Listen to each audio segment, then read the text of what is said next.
Hi guys. और आज के वीडियो का टॉपिक है एमबीए वर्सेस आईपी मेट। देखिए, कई सारे स्टूडेंट हैं जो कंफ्यूज रहते हैं कि ट्वेल्थ के बाद आईपी मेट की तैयारी की जाए और बढ़िया एक इंटीग्रेटेड प्रोग्राम के साथ आईआईएम के अंदर एंट्री लेकर के एमबीए किया जाए। वहीं कुछ सारे स्टूडेंट का मानना होता है कि ट्वेल्थ के बाद पहले वो कॉलेज करना चाहते हैं, इंडिया से अपनी ग्रेजुएशन करके एमबीए करने के लिए वो अब्रॉड जाना चाहते हैं। अगर इन दोनों कैटेगरी के स्टूडेंट के अंदर आप इन्वॉल्व हैं और अगर आप ये वीडियो देख रहे हैं और आप कंफ्यूज हैं कि आपको अपने करियर पाथ में एमबीए करना चाहिए या आईपी मेट करना चाहिए, ट्रस्ट मी, आपको इस वीडियो को लास्ट तक जरूर देखना चाहिए। And I am sure about आपका ये डाउट इस वीडियो के बाद बहुत क्लियर हो जाएगा, क्योंकि इस वीडियो में हम बात करेंगे complete comparison between MBA and IPMAT. देखिए, एमबीए जहां एक तरफ मेरे पास है एंड आई एक्सपेक्ट कि जितने भी लोग इस वीडियो को देख रहे हैं आप सब अच्छे से जानते हैं कि एमबीए का फुल फॉर्म होता है मास्टर ऑफ बिजनेस एडमिनिस्ट्रेशन। वहीं आईपी मेट का फुल फॉर्म होता है integrated programme for management aptitude test. देखिए, आईपी मेट एक इंटीग्रेटेड प्रोग्राम है, एक ऐसा प्रोग्राम है जिसमें 3 साल का ग्रेजुएशन प्लस 2 साल का पोस्ट ग्रेजुएशन, यानी कि आपकी ग्रेजुएशन और आपकी पोस्ट ग्रेजुएशन मिलाकर के ये 5 ईयर का शानदार इंटीग्रेटेड प्रोग्राम बनाया गया है स्पेसिफिकली स्टूडेंट्स को आईआईएम से एमबीए कराने के लिए। लेकिन अगर मैं एमबीए की बात करूं तो एमबीए आपका सिर्फ 2 इयर्स का कोर्स है। ये तब शुरू होता है जब आपने अपना कॉलेज कंप्लीट कर लिया है, आफ्टर कॉलेज शुरू होता है। और आईपी मेट शुरू हो जाता है आपके आफ्टर ट्वेल्थ से। यानी कि अगर आप ट्वेल्थ क्लास में हैं और अपने इस करियर पाथ में कंफ्यूज हैं, सो इस वीडियो से आपका कंफ्यूजन में क्लियरली दूर करता हूं। आई वुड रिकमेंड कि अगर आप ट्वेल्थ क्लास में हैं, पढ़ाई में ठीक ठाक हैं, आपको आईपी मेट ही करना चाहिए, क्योंकि 3 साल प्लस 2 साल शानदार पढ़ाई करते हैं, आप स्पेशलाइज बनते हैं और बढ़िया जॉब लेके जाते हैं।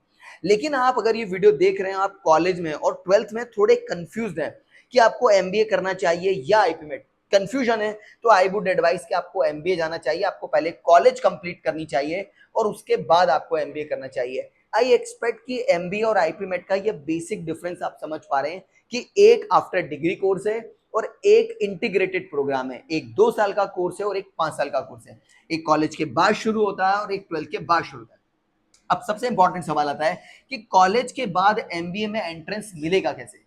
तो देखिए, यहां पर कॉलेज के बाद एमबीए में एंट्रेंस मिलता है कैट के थ्रू या फिर इनके एप्टीट्यूड टेस्ट मेट के थ्रू। कैट जो इंडिविजुअल देना पसंद करते हैं उनकी प्रायोरिटी ड्रीम होते हैं आईआईएम्स के लिए। लेकिन अगर आप आईपी मेट का एग्जाम देना चाहते हैं तो आपको डायरेक्ट आईआईएम्स के अंदर एंट्री मिल जाती है।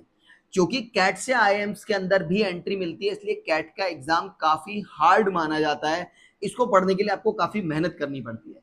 लेकिन आईपी मेट में आपको डायरेक्ट आईआईएम्स मिल रहे हैं, इसलिए आईपी मेट काफी कॉम्पिटिटिव और काफी हार्ड होता है। अगर आप स्टडीज में अच्छे हैं तो रेगुलर स्टडीज से ही आप आईपी मेट को क्रैक कर सकते हैं।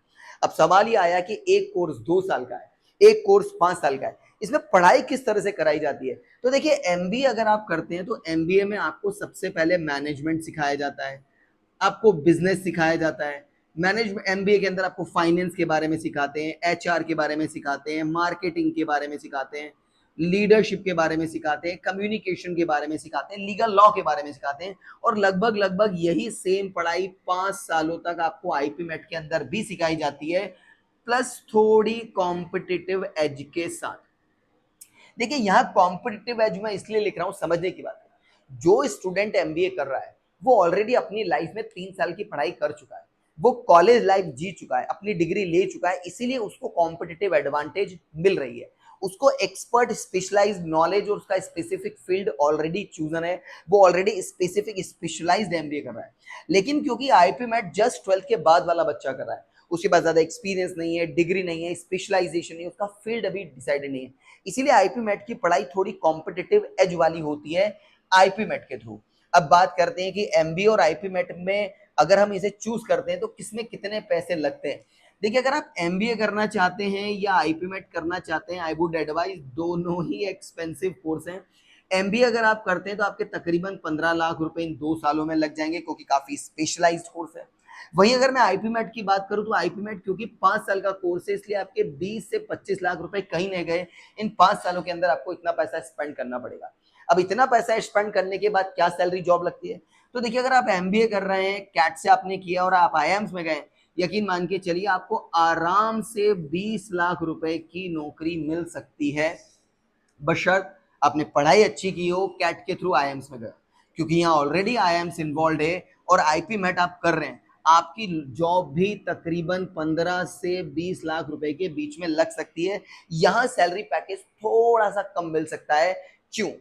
देखिए, यही बात समझनी होती है। काफी सारे स्टूडेंट्स को क्लियर काउंसलर ये समझा ही नहीं पाते कि एमबीए और आईपी मेट में डिफरेंस क्या है। यहाँ समझने की बात ये कि देखिए, जो स्टूडेंट एमबीए कर रहा है वो ऑलरेडी अपनी कॉलेज लाइफ जी चुका है, डिग्री ले चुका है, उसे आपसे ज्यादा एक्सपीरियंस है, वो ज्यादा स्पेशलाइज्ड है और उसकी मेच्योरिटी किसी आईपी मेट के स्टूडेंट से कंपैरेटिवली ज्यादा है। ये मैं नहीं कह रहा हूं, ये कहती है वो कंपनियां जो इस तरह के स्टूडेंट की हायरिंग करती है। एचआर का हेड ये बात जानता है कि जिसने आईपी मेट किया उसकी मेच्योरिटी थोड़ी कम है और जिसने एमबीए किया उसकी मेच्योरिटी थोड़ी ज्यादा है। बहरहाल बाद में जाकर के अच्छे प्रमोशन और अच्छे डिसीजन से आपकी सैलरी पैकेज अच्छा हो सकता है। इसलिए ये कोई बहुत बड़ा क्राइटेरिया नहीं होता है कि आपको एमबीए करना चाहिए या आईपी मेट करना चाहिए। अब सवाल ये आता है कि एमबीए कौन कर सकता है और आईपी मेट कौन कर सकता है। देखिए, एमबीए यूजुअली कॉमर्स का बच्चा ही करना पसंद करता है, लेकिन इसे कोई साइंस का स्टूडेंट भी कर सकता है, आर्ट्स का स्टूडेंट भी कर सकता है, इंजीनियरिंग भी कर सकता है। लेकिन अब देखने की बात है कि जब आप एमबीए करेंगे तो आपको एक अच्छा खासा कंपटीशन इन लोगों से झेलना पड़ेगा। लेकिन आईपी मैट में ऐसा नहीं है। आईपी मैट थोड़ा स्पेशलाइज्ड कोर्स हो जाता है, क्योंकि इसे student just after 12th choose कर चुका है। इसीलिए कोई दूसरी स्ट्रीम का स्टूडेंट आपकी इस पढ़ाई के बीच में नजर नहीं आएगा। शायद इसी वजह से आईपी मैट एक स्पेशलाइज्ड कोर्स है जो इंटीग्रेशन पे चलता है। From here I am expecting कि आपको अच्छा खासा डिफरेंस समझ में आ रहा है कि आप किस ब्रेन माइंडसेट के हैं। फिर भी कट शॉर्ट अगर समझाने की कोशिश करूं, देखिए, आप वो स्टूडेंट हैं जो अपनी लाइफ में थोड़ा फ्री रहना चाहते हैं। आप वो स्टूडेंट हैं जो अपनी फील्ड चूज करना चाहते हैं। आप पहले डिग्री लेना चाहते हैं, अपनी फील्ड चूज करना चाहते हैं, थोड़ी फ्री फ्लेक्सिबल लाइफ लेके स्पेशलाइज्ड पढ़ाई करना चाहते हैं। डेफिनेटली आपको एमबीए ही करना चाहिए, क्योंकि ये सारी चीजें कि एमबीए को काफी अच्छे से सूट करती है। लेकिन आप वो स्टूडेंट हैं जो पढ़ाई में अच्छे हैं, आपने ऑलरेडी डिसाइड कर रखा है कि आपको आईएम्स में ही जाना है, आपने ऑलरेडी डिसाइड कर लिया है कि मुझे मैनेजमेंट की पढ़ाई ही करनी है, आई वुड एडवाइज कि विदाउट अ सेकंड थॉट आपको आईपी मेट में जाना चाहिए, क्योंकि इन दो के अलावा आपके पास ज्यादा कोई बढ़िया ऑप्शन बचेगा नहीं। And from here I sum up my video.